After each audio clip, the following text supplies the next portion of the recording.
Hello, this is Carol Adams, and I'm here with Miss Campbell, and she is going to show me how to access the Cabell County Public Library. So I've Googled Cabell County Public Library, and this is where we are, Miss Campbell. Where do I go from here? Click on Cabell County Public Library. It's the first one, the Circe.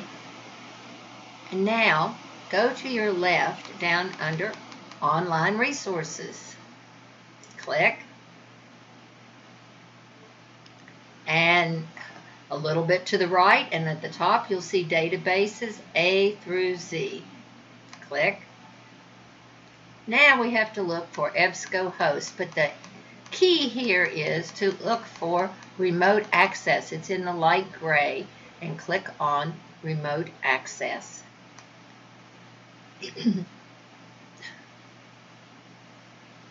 Now you can sign in with the library card number that I give you or your own personal library card. But the number I'm giving you is 2000 29 39 79 and click sign in. EBSCOhost web, right where we wanted to be. And the first thing we're going to do, all of these are databases, and databases are like storage units that the library pays for. And these are not inexpensive. Some of them are up to $8,000 a year.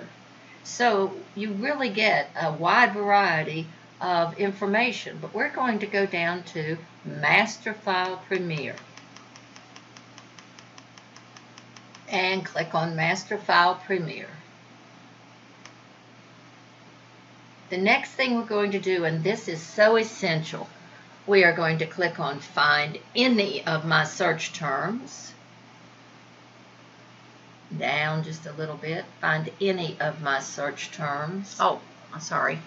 There we go. And down again. Scroll down. And full text.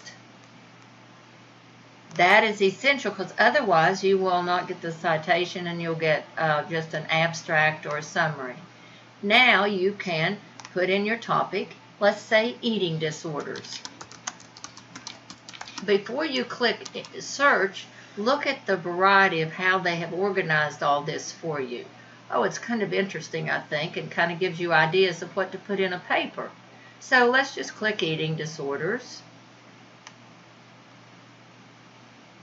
And go down to the second one, infections and drugs to treat them tied to eating disorders in teens. And click on that.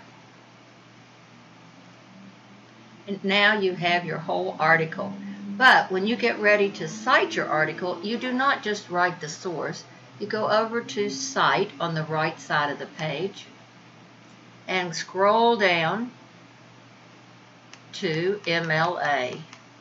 If you were in psychology, you use APA, but English uses APA or MLA.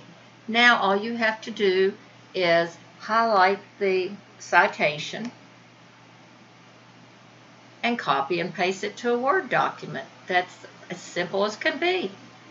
And you will be putting it on your Works Cited page, which you will alphabetize according to the first letter of the first word of your citation. Now this is single space, but when you get it on your page, you'll be able to double space it. Note that the second line of that citation is indented. That's why it's called a hanging indent. Now we can go back to where we were, and we can look at a PDF. Now that's the first one, Eating Disorders and Body Image, and we can click on that article. The interesting thing about this one is you might want to go to print over on the right side and scroll down a little, and it looks as though it will print. Some of the articles that are PDF, well, that one didn't print very much. It just gave you an abstract. So sometimes when they're PDFs, they will not print. So that's a problem. You might just have to read it on the internet. But you can still go to Cite and get your citations. I think this should make it a lot easier for you to be able to find articles that are acceptable, peer-reviewed.